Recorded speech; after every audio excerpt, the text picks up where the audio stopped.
হাম ও হামের উপসর্গ নিয়ে আরও 5 শিশু মারা গেছে। আজ স্বাস্থ্য অধিদপ্তরের প্রতিবেদনে এ তথ্য জানানো হয়েছে। 5 জনের মধ্যে 3 জনই মারা গেছে ঢাকায়। সর্বশেষ 24 ঘন্টায় সারা দেশে আরও 796 শিশু শরীরে হাম ও হামের উপসর্গ মিলেছে।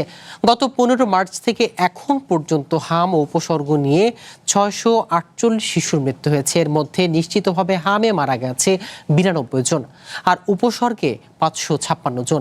এ সময় রোগটিতে আক্রান্ত হয়েছে 10,248 জন, আর হামের উপসর্গ নিয়ে হাসপাতালে এসেছে 84,899 জন। ঢাকা বিভাগে মৃত্যু সর্বোচ্চ 291 জন।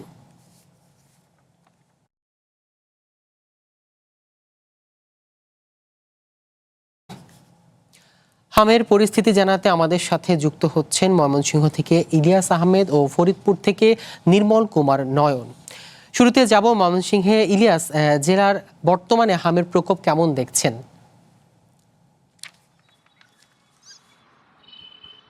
আমের প্রকোপ কিছুটা কমেছে, অর্থাৎ আক্রান্তের সংখ্যা কিছুটা কমেছে, যদিও চিকিৎসকরা বলছেন যে যারা এখনো পর্যন্ত হামের টিকা নেয়নি অর্থাৎ তারা কিন্তু অনেকটাই ঝুঁকিতে রয়েছে। এবং আমরাও দেখেছি যে যারা আক্রান্ত হচ্ছে বিশেষ করে তারা কিন্তু কেউই হামের টিকা নেয়নি, অর্থাৎ না নেওয়ার কারণ হিসেবে তারা কিন্তু নিজেদের অবহেলাকেই কিন্তু দায়ী করছেন। এছাড়াও আমরা দেখেছি যে একেবারেই গত 3 মাসে ময়মনসিংহ মেডিকেল কলেজ হাসপাতালে কিন্তু প্রায় 2100 হামে আক্রান্ত হয়ে শিশু তারা চিকিৎসা সেবা নিয়েছে। গত 3 মাসে 50 জন শিশু মৃত্যুবরণ করেছে। সেই বিষয়টি কিন্তু একেবারেই উদ্বেগজনক ভাবে কিন্তু সাধারণ অভিভাবক এবং সাধারণ মানুষ যারা আছে তাদের মধ্যে কিন্তু সেটি কাজ করছে। এবং যদিও চিকিৎসকরা পরামর্শ দিচ্ছেন যে যারা এখনো পর্যন্ত হামের টিকা সম্পূর্ণ করেনি তাদেরকে কিন্তু হামের টিকা আওতায় আনার জন্য তারা কিন্তু আহ্বান জানিয়েছেন। আমরা দেখেছি এই বিষয়টি নিয়ে নাগরিক সমাজের নেতৃবৃন্দ যারা আছেন, সিভিল সার্জন, সিটি কর্পোরেশনের কর্মকর্তা যারা রয়েছেন, তারাও কিন্তু এখনো পর্যন্ত হামের টিকা দেওয়ার জন্য যে প্রচারণা রয়েছে সেটি কিন্তু তারা করে যাচ্ছেন। অর্থাৎ ময়মনসিংহ মেডিকেল কলেজ হাসপাতালের যে 64 শয্যার আইসোলেশন ওয়ার্ড রয়েছে সেখানে কিন্তু এখনো পর্যন্ত 100 জন শিশু তারা কিন্তু চিকিৎসা সেবা নিচ্ছেন। অর্থাৎ 64 শয্যার আইসোলেশন ওয়ার্ডে 100 জন শিশু ভর্তি থাকার কারণে কিন্তু একেবারেই গাদাগাদি করে চিকিৎসা সেবা নিতে হচ্ছে, যার ফলে আমরা দেখেছি রোগী ও স্বজনদের মধ্যে কিছুটা দুর্ভোগ রয়েছে। অর্থাৎ তারা ঔষধ স্বল্পতার কথাও কিন্তু জানিয়েছেন। সেই বিষয়টি স্বীকার করে চিকিৎসকরা বলছেন যে তাদের যে বাজেট রয়েছে সেই বাজেট অনুযায়ী যে ওষুধ রয়েছে তারা কিন্তু সেটি প্রদান করছেন। এই ছিল মোটামুটি ময়মনসিংহের হামের পরিস্থিতি নিয়ে সর্বশেষ আমার কাছে। ইলিয়াস, আপনি সাথেই থাকুন। এবারে যাব ফরিদপুরে। নির্মল, এখন পর্যন্ত জেলায় হামে মৃত্যু কত আর বর্তমানে কি পরিস্থিতি দেখছেন জানাবেন। শ্যাম, আপনাকে ধন্যবাদ। আমি স্বাস্থ্য বিভাগের সাথে কথা বলেছি।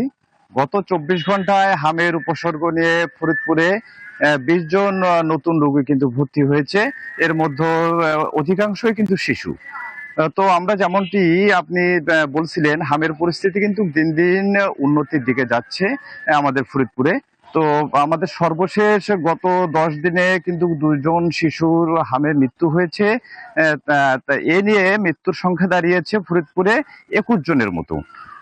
তো আমাদের ফরিদপুরে কিন্তু যে স্বাস্থ্য বিভাগ তাদের ভাষ্যমতে অধিকাংশই কিন্তু টিকা কার্যক্রম কিন্তু সম্পন্ন হয়েছে এবং তারা কিন্তু নিয়মিত পরামর্শ দিয়ে যাচ্ছেন এবং তারা কিন্তু এমনটি পরামর্শ দিচ্ছেন যে হামের কোনো উপসর্গ দেখা দিলে যেন সঙ্গে সঙ্গে তারা নিকটস্থ স্বাস্থ্যকেন্দ্র, বিশেষ করে ফরিদপুর মেডিকেল কলেজ হসপিটাল এবং জেনারেল হসপিটাল, সেখানে কিন্তু নিয়ে আসার জন্য তারা পরামর্শ দিচ্ছেন এবং তারা কিন্তু চেষ্টা করছেন ভালো সেবা দেওয়ার জন্য।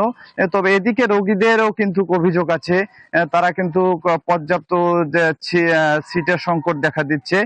তো সর্বশেষ কিন্তু আমার কাছে ফরিদপুর থেকে হাম নিয়ে এই সংবাদটুকুই ছিল। ধন্যবাদ আপনাকে।